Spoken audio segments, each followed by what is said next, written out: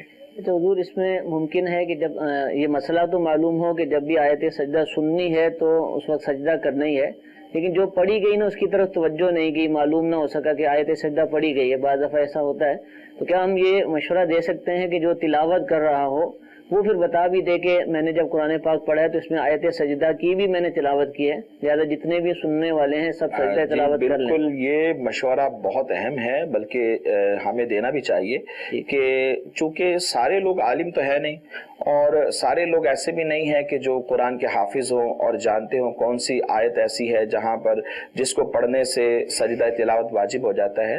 تو ایسی صورت کے اندر جو قاری قرآن تلاوت کر رہے ہیں ان کو چاہیے کہ جو قریب لوگ بیٹھے ہیں، آپ نے اونچی آواز سے پڑھی ہے، فوری طور پر ان کو اطلاع دیں، کہیں کہ میں نے آیت سجدہ پڑھ لی ہے اور یہ آپ نے چونکہ سن لی ہے لہٰذا آپ پر بھی واجب ہے کہ آپ سجدہ کر لیں، تو آپ بھی کیجئے، میں بھی کر رہا ہوں۔ تو اس طرح اگر آگاہ کریں گے تو انشاءاللہ وہ ایک گناہ سے بچ جائیں گے۔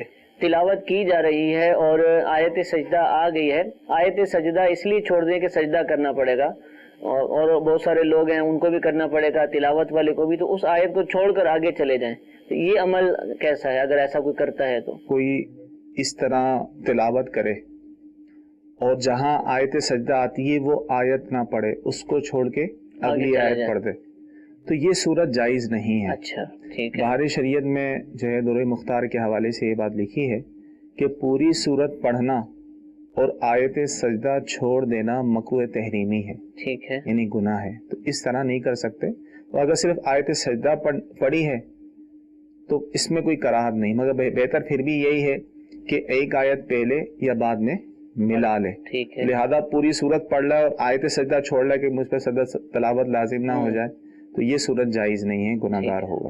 ایک مجلس والا اگر وہ مسئلہ آپ بیان فرما دیں۔ ہاں، اگر ایسا ہے کہ ایک ہی جگہ بیٹھ کر جی جی وہ بار بار ایک ہی آیت سجدہ کو بار بار پڑھ رہا ہے تو اس صورت میں اس پر ایک ہی ہوگا جو ہے وہ سجدہ لازم ہوگا، ٹھیک اور یہ سجدہ جو ہے فی الفور کرنا لازم نہیں ہوتا، اچھا، یہ اللہ تاخیر ہے، یعنی بعد میں جب چاہے ادا کر سکتا ہے، لیکن پھر بھی اور کوئی وجہ نہیں ہے، باوضو ہے، سب کچھ ہے، تو بہتر یہ اسی وقت کر لیا جائے، لیکن اگر اللہ تاخیر ہے بعد میں بھی کرے گا تو گناہ نہیں۔ اچھا، اس میں بھی وہ نماز کے مکروہ اوقات والا معاملہ آئے گا کہ اس میں وہ آیت سجدہ منع ہوگا؟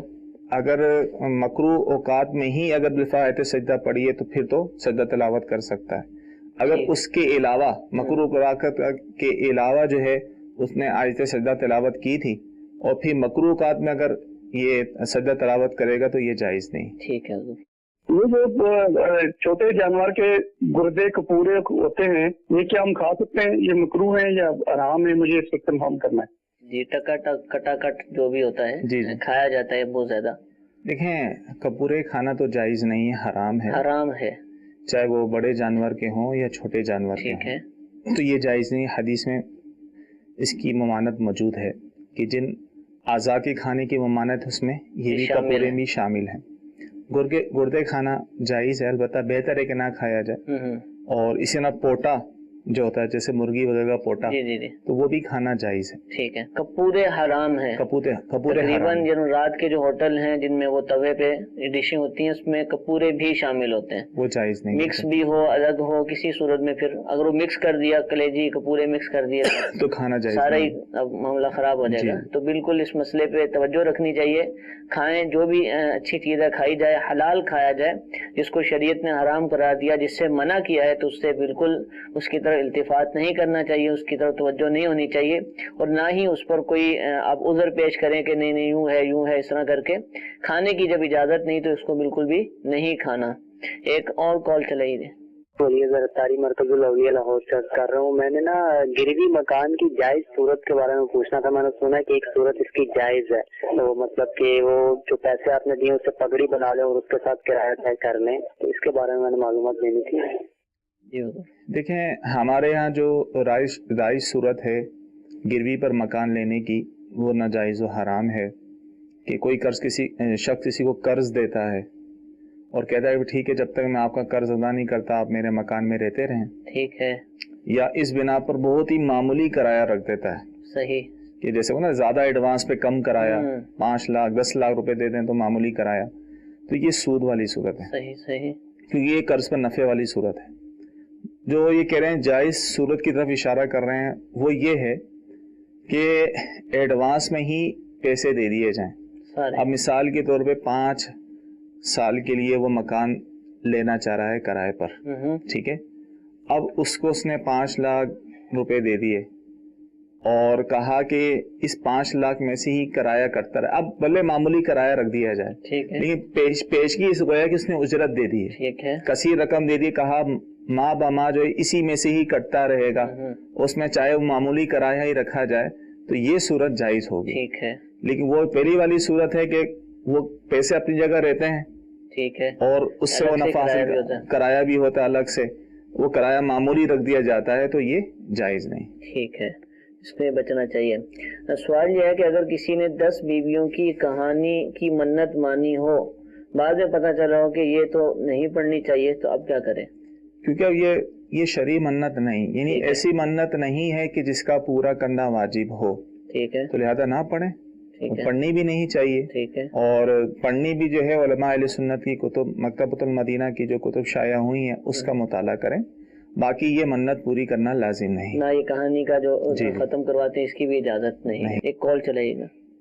دارالفتہ سنت میں میرا سوال یہ ہے کہ ایک شخص نے کوئی جگہ جو ہے وہ عرفہ عامہ کے لیے یعنی قبرستان کے لیے وقف کی تھی, لیکن اب وہ چاہتا ہے کہ اس جگہ پہ مدرسہ بن جائے یا مسجد بن جائے, تو کیا واقف وہ اپنی جو نیت تھی وہ اس میں چینج کر سکتا ہے؟ جزاک اللہ خیر. جگہ کو وقف کر دیا کہ یہ قبرستان کے لیے میں نے وقف کر دی ہے, اور اس میں کوئی شرط بھی نہیں رکھی کہ واقف نے کہ میں جب چاہوں اس کو بدل بھی سکتا ہوں, تو ایسی صورت میں اس پر لازم ہے کہ جس کام کے لیے وقف کر دیا ہے اب اسی کے لیے رہنے دے.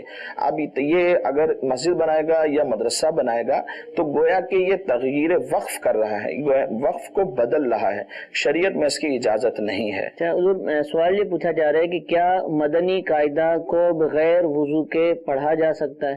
مدنی قاعدہ کو وضو کر کے ہی پڑھنا چاہیے. اس کی وجہ یہ ہے کہ اس کے اندر آیات موجود ہیں اور الفاظ ایسے موجود ہیں کہ جو قرآنی ہیں اور یقینی طور پر ہیں, اور اس وجہ سے پھر ہوگا یہ کہ جب ہم ہاتھ لگائیں گے تو قرآن کے الفاظ کے اوپر ہاتھ لگیں گے, اور پھر اکثر اس کے اندر قرآنی آیات اور الفاظ موجود ہیں, تو وضو کے بغیر ہاتھ نہیں لگانا چاہیے. بچے جو پڑھتے ہیں ان کو بھی ترغیب یہی دینی چاہیے کہ ہم وضو کر کے پڑھیں گے, اور بچے جب آج وضو کر کے پڑھیں گے تو انشاءاللہ کل بھی جب قرآن کو ہاتھ لگائیں گے تو وضو کر کے ہی لگائیں گے. اور سوال یہ پوچھا جا رہا ہے کہ میں اپنی شوہر کی قبر پہ جانا چاہتی ہوں, تو کیا میں جا سکتی ہوں؟ اسلامی بہن کا سوال ہے.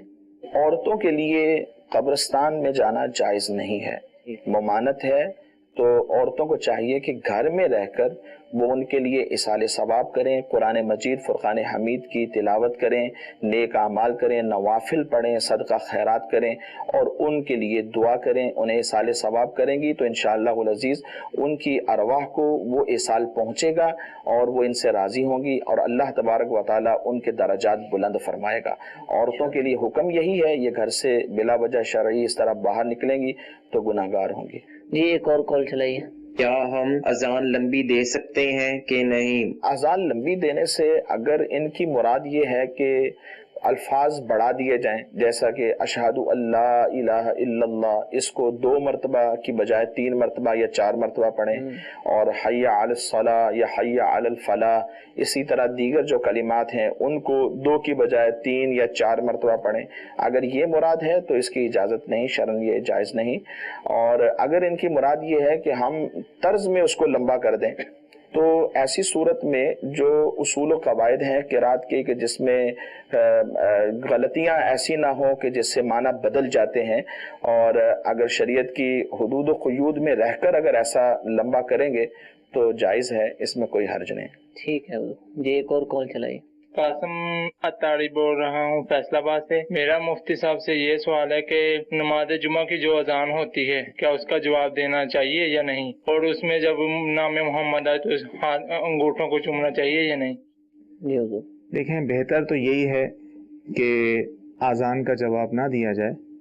امام کے لیے تو کوئی مسئلہ نہیں ہے، امام دے سکتا ہے، لیکن جو مقتدی ہیں، سامعین ہیں، سننے والے، تو ان کے لیے بہتر یہی ہے۔ اگرچہ بعض علماء نے اجازت دی ہے کہ جواب دے سکتے ہیں، لیکن احتیاط یہی ہے، احوط یہی ہے کہ جو ہے وہ اذان کا جواب نہ دیں اور انگوٹھے بھی نہ چومیں۔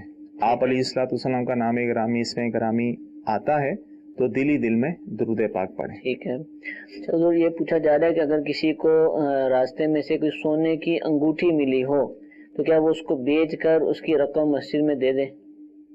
دیکھیں، اگر سونے کی انگوٹھی ملی ہے، اس نے اس نیت سے اٹھائی ہے کہ اس کے مالک تک پہنچاؤں گا، اور تلاش و بسیار کے بعد مالک نہ ملا، خوب تشہیر کی اور اتنا عرصہ گزر گیا کہ اب اس کا مالک بھی نہیں ملتا، جو مالک بھی تلاش نہیں کرتا ہوگا، تو پھر تو مزید میں دے دینا جائز ہے۔ ٹھیک ہے، ٹھیک ہے، فوری طور پہ اٹھا کے دینے کی اجازت نہیں ہے، تشہیر کرنی ہوگی۔ اور اگر اس نیت سے اٹھائی تھی اپنے استعمال کے لیے، پھر بعد میں ذہن میں نہیں یار یہ تو غلط ہے، کسی کی چیز ہے، کسی نے سمجھایا، تو اس پر لازم ہے کہ اس کی تشہیر کرے، پبلسٹی کرے، اس جگہ معلومات کرے، اور پھر بھی نہیں ملتا تو یہ مسجد میں نہیں دے سکتا، یہ پھر شریف فقیر کو ہی دینا لازم ہوگا۔ ٹھیک ہے حضور جی، ایک اور کال چلائیے۔ مفتی صاحب کی بارگاہ میں یہ سوال ہے کہ جو عورتیں میک اپ کا سامان استعمال کرتی ہیں، سرخی، لپسٹک وغیرہ، کریموں وغیرہ کے اندر سنا ہے کہ سور کی چربی استعمال کی جاتی ہے، ان کریموں کا استعمال کرنا کیسا؟